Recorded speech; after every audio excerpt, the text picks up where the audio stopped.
One of the most notable things about the recent state elections in Germany was not just the success of the AfD, but also the success of the new Sahra Wagenknecht Alliance, or BSW, who came third in all 3 states and now look set to play kingmaker in the coalition negotiations.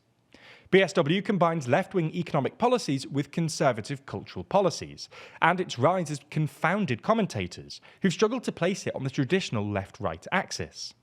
But while BSW might be the most explicit instance of it, what we might call the conservative left have been on the rise in Europe for a while now.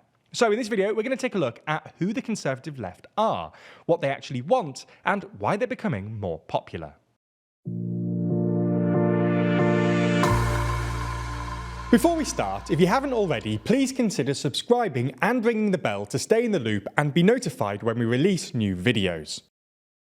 So let's just start by explaining what we mean by the conservative left. In short, the conservative left refers to politicians and parties who are to the right on social and cultural issues, hence the conservative, but to the left on economic issues. When it comes to their position on social issues, the conservative left usually supports restrictive immigration policies, express skepticism towards green politics, and oppose political correctness or identity politics. When it comes to economic issues, the conservative left endorses typical left-wing policies, but generally focus less on what we might call redistributive economic policies like higher taxes and welfare spending, which accept the income distribution as it is and aim to remedy inequalities afterwards, and focus more on what we might call pre-distributive policies like higher minimum wages, protectionism for certain industries, and pro-union legislation, which aims to directly increase wages rather than supplementing them with welfare. Anyway, the term conservative left has entered the European political discourse largely thanks to Germany's Sahra Wagenknecht, a well-known political figure in Germany who split from the Left Party last year after falling out with its more socially progressive wing, whom she accused of, quote, being too focused on diet, pronouns and the perception of racism, as opposed to poverty and an ever-growing gap between rich and poor.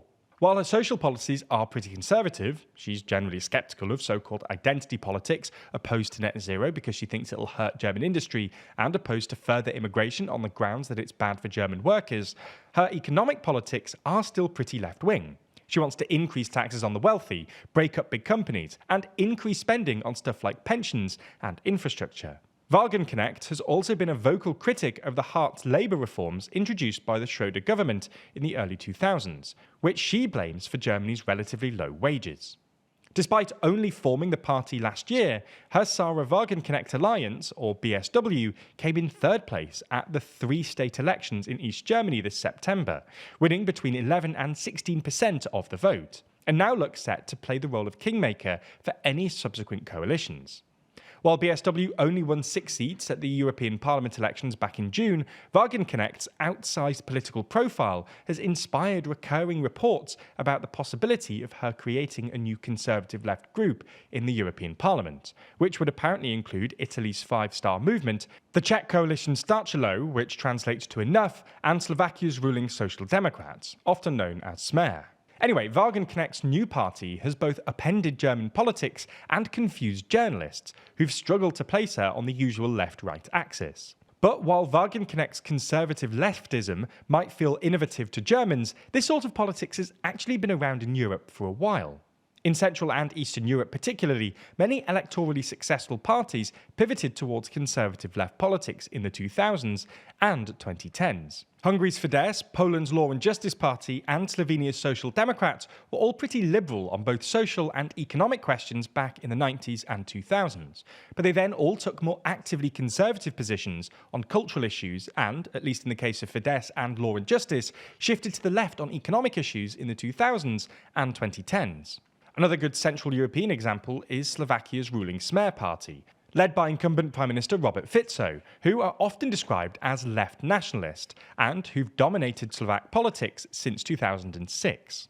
But while the conservative left might be more popular in Central and Eastern Europe than the rest of the continent, as you can sort of see from this map, which shows the 2019 European Parliament elections results by ideology, this sort of politics has become more common in Western Europe recently. For starters, quite a few parties who used to be on the right have recently shifted to the left on economic issues. Marine Le Pen's National Rally is a good example of this. The National Rally and its predecessor in the National Front used to be right-wing on both social and economic issues, but Le Pen has pivoted to the left on economic issues over the past few years, largely because it's the electorally sensible thing to do in the context of the rising cost of living. To some extent, these were also Boris Johnson's politics in 2019, when he won a massive majority against Jeremy Corbyn. Johnson's cultural politics were clearly pretty conservative, although he was pro-net zero, but he dragged the Conservative Party to the left on economic issues, talking about levelling up instead of austerity. Conversely, you also have some parties who used to be on the left but have since shifted to the right on social issues. Perhaps the best example here is the Social Democrats in Denmark, who pivoted sharply to the right on immigration a couple of years ago in response to a rise in anti-immigrant sentiment among Danish voters. This was an immensely successful electoral tactic. At the same time as traditional centre-left parties were struggling across the continent, the Social Democrats won 3 consecutive elections between 2015 and 2022. So why is conservative leftism on the rise? Well, the short answer is because it's popular, and left-wing economic policies are especially electorally prudent for anti-establishment parties. As this graph shows, anti-establishment parties clearly do better when they endorse left-wing economic policies, and parties like Reform in the UK and Vox in Spain have had their electoral prospects limited by their adherence to right-wing economics. More recently, there's a widespread sense in Europe that what we might call market-oriented neoliberalism, which was popular in the 90s and 2000s, especially in post-communist countries like Poland, has been somewhat discredited by the 2008 financial crisis and the austerity that followed, and this has made right-wing economic policies more difficult to sell to electorates.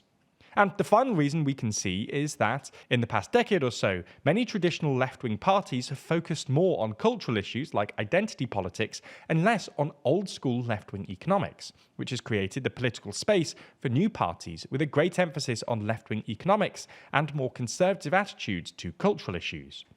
Whether this trend can continue remains to be seen, but the rise of pro-worker protectionism across the globe and what looks like an escalating backlash against progressive overreach, evidenced by the success of radical right-wing parties in Europe and elsewhere, bodes well for Sahra Wagenknecht and co. This is just one of many major stories going on, with 2024 marking a major year for both news and elections. In fact, with a majority of the world heading to the polls, 2024 has been a pretty unique and important year. So in the latest issue of our magazine, Too Long, we discussed these elections, diving deep into the 29 biggest elections of the year, making sure you understand what really happened, and commemorating one of the biggest years in news. We don't just discuss elections though, we also run through China's trade issues, Biden's successes and failures, the UK's new opposition leader, and the state of the wars in Ukraine and Gaza. Plus, the fact it's a magazine also means we're not constrained by the time limits or algorithms imposed by YouTube. Unlike fleeting news cycles and algorithmic feeds, Too Long offers thought-provoking analysis and comprehensive coverage that's truly worth holding. Purchasing is also a great way to support the channel. Running TLDR this year has cost just under £800,000. So if you've enjoyed our coverage in 2024, then picking up a copy of Too Long doesn't just get you high-quality reporting, it also allows you to invest in independent journalism and join us in shaping the future of news. If you're convinced, you have 3 more decisions to make. First, do you want a physical or digital copy? The physical is a high-quality 60-page perfect bound magazine shipped right to your door. The digital is slightly cheaper, especially if shipping is a concern. Your second choice is the standard or premium edition. The standard is just a copy of the magazine, while premium also gets you access to our monthly behind-the-scenes podcast, The Bullpen, where we break down all of the production of Too Long and TLDR more generally, and you'll get your name printed in the thank you section of the magazine. Finally, do you want to subscribe? If you do, you'll get a copy of Too Long every 4 months, meaning you'll never miss an issue. Plus, you'll also get 25% off every copy as long as you stay subscribed. If you can, subscribing also gives us a reliable income stream, which is super useful for us. Regardless of which option you choose, you can buy a copy right now at toolong.news or click the link in the description. Thanks for your support, and thanks for backing Too Long.